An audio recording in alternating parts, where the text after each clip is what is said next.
எல்லாத்துக்கும் ஒரு டைவர்ஷனா திமுக வந்து திருப்பரங்குன்ற விவகாரத்தை பெருசாக பூதாகரமா ஆக்கி இப்போ வரைக்கும் அதை லைவ்ல வச்சிருக்காங்கன்னு தோணுது. இதனால பல தேவையற்ற ஒரு அசாதாரண சூழ்நிலை ஏற்படுது. இதை கண்டிப்பாக தவிர்க்க வேண்டும். இதுதான் எங்களுடைய ஒரே கருத்தாக இருக்கு. இல்ல நீங்க இல்ல எங்களுடைய இல்ல மத நல்லிணக்கத்தை பேணும் அப்படின்னு சொல்றோம். ஆனா திருப்பரங்குன்ற விவகாரம் தாவேக்காவோட நிலைப்பாடு இது வரைக்கும் தெரிவிக்கவே இல்லை. இதை போன வாரமும் நான் இதே என்னுடைய கட்சி சார்பாக கருத்துக்களை நாங்கள் என்ன ஸ்டாண்டா சொல்லிட்டோம். இன்னும் அதுல அதோடைய முடிவுகள் நிறைய நீதிமன்றத்தில் இருக்கு. பட் கட்சி சார்பாக இந்த விவகாரத்தில் என்னவோ இது யார் தவறு, கண்டிப்பாக எந்த கட்சியும் எந்த அமைப்பும் அங்கே வந்து மொபிலைஸ் பண்ணி தேவையில்லாத அசாதாரண சூழ்நிலை ஏற்படுத்துவது தவறு. அதை இவ்வளவு தூரம் இதை வளர விட்டது திமுகவுடைய மிகப்பெரிய தவறு. இது வரைக்கும் அமைதியாக இருந்த திருப்பரங்குன்றத்தை ஒரு சர்ச்சையான பகுதியாக முடிவு கொண்டு வந்ததே திமுக தான் என்பதை நாங்கள் ஆணிக்கிறோம். மேடையில சமத்துவம் சகோதரத்துவத்தை பத்தி பேசக்கூடிய விஜய் அவர்கள் இல்ல அது சம்பந்தமாக நாங்கள் எங்களுடைய அனைத்து தலைவர்களும் நாங்கள் கருத்துக்கள் தெரிவிச்சிருக்கோம். நேற்றும் தெரிவிச்சிருந்தோம். பள்ளி கல்வித்துறை மிகவும் மோசமான ஒரு நிலைமையில இருக்கு. இவர்கள் 2021 வந்து இவங்க ஆட்சிக்கு வந்தப்போ 3 குழந்தைகள் இதே மாதிரி ஒரு பள்ளி கட்டடம் இடிந்து விழுந்து பலியானார்கள். அப்போ தமிழகம் முழுவதும் அனைத்து பள்ளிகளையும் நாங்கள் ஆய்வு செய்வோம். இது மாதிரியான இந்த மாதிரி இனிமேல் நடக்க விடாமல் நாங்கள் பார்த்துக்கொள்வோம் சொல்லி பள்ளி கல்வி சார்பாக அனைத்து கட்டடங்களும் ஆய்வு செய்யப்பட்டது. ஆனால் இப்போ மறுபடியும் அது மாதிரியான நிகழ்வு நடந்திருக்கு. இருக்கிறதுலே மோசமாக இயங்கக்கூடியது பள்ளிக்கல்வித்துறையா தான் இருக்குது. இதுவரை அவர்கள் வந்து ஆட்சிக்கு வர்றப்ப என்ன பண்ணாங்க, ஆசிரியர் தகுதி தேர்வும் முடித்தவர்களுக்கு நாங்கள் வந்த உடனே நியமன ஆணை கொடுக்கப்படும் சொன்னாங்க. இதுவரை 20,000க்கும் மேற்பட்ட காலி பணிகள் டிஆர்பியிலேயே வந்து 15,000 காலி பணிகள் இருக்குன்னு 2 வருஷத்துக்கு முன்னாடி சொல்லியிருக்காங்க. போன வருடம் இவங்களே வந்து சட்டசபையில் 19,300 காலி பணியிடங்கள் இருக்குது. அதை ஜனவரிக்குள்ள நாங்கள் நிரப்போம்னு சொல்லியிருக்காங்க. இதுவரை எந்த காலி பணிகளும் 2,200 300 தான் இவருடைய காலி பணியிடங்கள் நிரப்பப்பட்டிருக்கு. அதுல வந்து 22,000 23,000க்கும் மேற்பட்டவர் வந்து ஆசிரியர் தகுதி தேர்வை பாஸ் செய்துட்டு கிட்டத்தட்ட 2013 17 18 அப்புறம் 2024 தகுதி தேர்வையும் முடித்து விட்டு காத்திருக்கிறார்கள். இந்த தேர்வுலாம் எதுக்கு வைக்கிறது? சும்மா வருஷம் சும்மா டைம் பாஸ்க்கு எழுதுற தேர்வுகளாக இந்த ஆசிரியர் தகுதி தேர்வுகள் பல ஆயிரக்கணக்கான தமிழக இளைஞர்களும் பெண்களுடைய வாழ்வாதாரத்தை இந்த வேலை கிடைச்சிருந்தால் கொண்டு வந்திருக்க முடியும். இதே மாதிரி எல்லா துறையிலும் போக்குவரத்து துறை இதை விட மோசம். போக்குவரத்து துறை மாதிரியான மோசமான துறை இந்த 70 ஆண்டுகள்ல இருந்ததே இல்லை. இதுவரை அங்க எந்த பணியிடங்களும் போடப்படவில்லை, மெயின்டெனன்ஸ் எதுவும் பண்ணல, அனைத்து பேருந்துகளும் இயங்கும் நிலைமையில இல்லை. எல்லா துறையிலும் மோசமாக இருக்குது. பள்ளி கல்வித்துறை இருக்கிறதுலே மோசமாக இருக்குது. 20,000 பணியிடங்கள் காலியாக இருக்குன்னு சொல்லியிருக்காங்க. 20,000 பணியிடங்கள்னா சும்மா ஒரு மாணவருக்கு 50 ஆசிரியர், ஒரு ஆசிரியருக்கு 50 மாணவர்கள் வச்சாலும் கிட்டத்தட்ட 10 லட்சம் மாணவர்கள் வந்து இன்னைக்கு ஆசிரியர்கள் இல்லாமல் இருக்காங்க. நீங்கள் ஒரு சின்ன 1:50 ரேஷியோ வச்சிங்கல்ல, 10 லட்சம் பேர் ஆசிரியர் இல்லாமல் அரசு பள்ளியில் இருக்கிறாங்க. அப்புறம் எப்படிங்க அரசு பள்ளிகளில் நீங்கள் மாணவர்கள் தகுதியான படிப்பு அவங்களுக்கு கிடைக்கும்?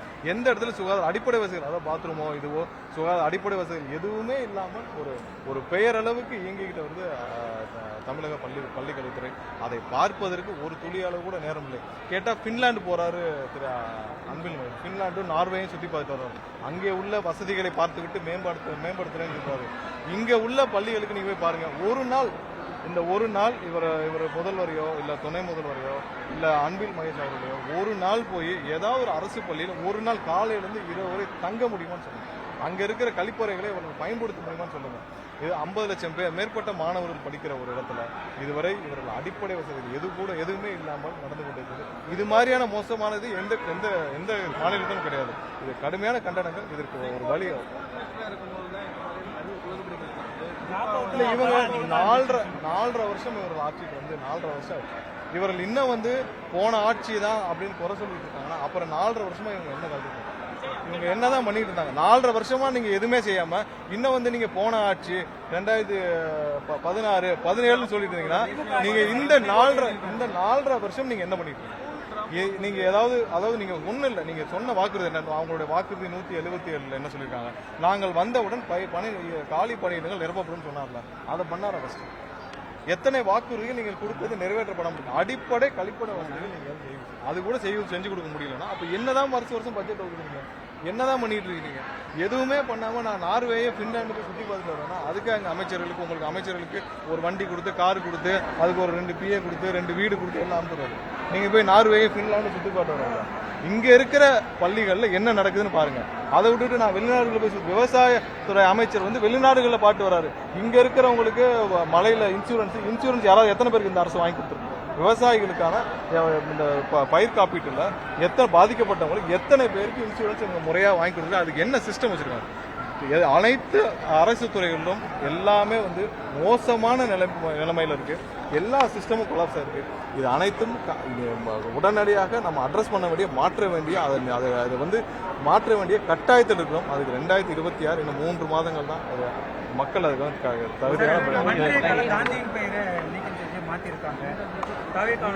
இல்ல கண்டிப்பாக இது நீக்கப்பட்டதற்கு எங்களுடைய கடுமையான கண்டனங்களை தெரிவித்துக் கொள்கிறோம். இதெல்லாம் தவறான முன்னுதாரணம். இருக்கிற பெயர்களை இருக்கிற விஷயங்களை இருக்கிற நடைமுறைகளை தேவையில்லாமல் மாற்றுவது அதை மேம்படுத்துகிற வேலையை தான் செய்ய மாட்டவர்கள் அதை மாற்றி அதை குழப்பி அதனால் பயன்பட்டு வந்த கோடிக்கணக்கான மக்களுடைய வாழ்வாதாரத்தை கெடுக்கக்கூடாது. அதை மேம்படுத்துகிற வேலைகளை செய்யலாம் மாட்டவர்கள் அந்த மாதிரி மாற்றுவதற்கு எங்களுடைய கடுமையான கண்டனத்தை தெரிவிக்கிறோம். கிறிஸ்மஸ் ஈவெண்ட் அப்படிங்கிறதால கேட்குறேன். அதிகப்படியான கிறிஸ்தவர்கள் பங்கெடுத்திருக்காங்க. தலித் கிறிஸ்தவர்களுக்கு வந்து 4.6 இடஒதுக்கீடு சிறுபான்மையினருக்கு கேட்கறாங்க. இதை பற்றி தாவேக பேச எதிர்பார்க்கலாம். இல்ல இது சம்பந்தமாக அனைத்து ஆய்வுகளையும் எங்களுடைய தேர்தல் வாக்குறுதிகளில் எங்களுடைய தலைவர் தலைமையில ஆய்வுகள் நடந்தது. இதெல்லாம் எங்களுடைய தேர்தல் வாக்குறுதிகள் எதெல்லாம் நாங்கள் வந்து திமுக மாதிரியான பொய்யான வாக்குறுதிகள் என்ன கொடுக்கணும், எது செய்ய முடியுமோ, எது கண்டிப்பாக செய்து முடிப்போமோ, எது சாத்தியமோ அதை கண்டிப்பாக எங்களுடைய தலைவர் அனைத்து ஆய்வுகளையும் செய்து கண்டிப்பாக அதை வெளியிடுவோம். எங்களுடைய வாக்குறுதிகள் திமுக மாதிரியான பொய்யான வாக்குறுதிகள் இருக்காது. இது கண்டிப்பாக நாங்கள் இந்த இடத்துல தெரிவிச்சுக்கிறோம். இல்லை அது பல மாதங்களாக எங்களுடைய தலைவர் பல தரப்போட ஆலோசனை செய்து வருகிறோம். கண்டிப்பாக அது தேர்தலை ஒட்டி ஒரு ஃபைன் ஆனப்படி உங்களை எல்லாருக்கும் வெளியிடப்படும். நன்றி. 1,25,00,000 மனங்களை வென்ற தந்தி டிவி யூடியூப் சேனல். தவிர்க்க முடியாத தம்ப்நெயில்ஸ், கலக்கலான கான்டென்ட்ஸ். நீங்களும் இந்த குடும்பத்தில் இணைய இப்பவே சப்ஸ்கிரைப் பண்ணுங்க. அசுரபலம் கொண்ட எங்கள் டிஜிட்டல் கரங்களில் உங்கள் விளம்பரங்களை சேர்க்க வாட்ஸ்அப் பண்ணுங்க 8939888378. Email advttanditv@dttv.in.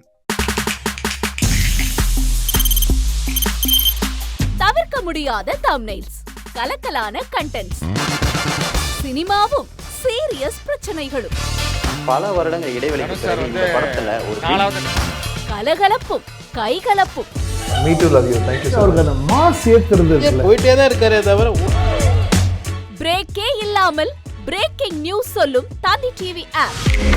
இன்ஸ்டா தலைமுறை வரை இறங்கி அடிக்கும் தந்தி டிவியின் டிஜிட்டல் எக்ஸ்க்ளூசிவ். அது தண்ணிக்குள்ள போகும்போது ஹேங் ஆயிடுச்சு. உங்களுக்கு விஜய் சார் எந்த அளவுக்கு ரொம்ப பிடிக்கும்? Of course, Malayalis are huge Vijay sir fans. ரெண்டு பேருமே ரொம்ப பிடிக்கும் எனக்கு. தந்தி டிவி ஆப்பை இலவசமா டவுன்லோட் செய்யுங்க. ஃபாலோ பண்ணுங்க, சப்ஸ்கிரைப் பண்ணுங்க, என்ஜாய் பண்ணுங்க.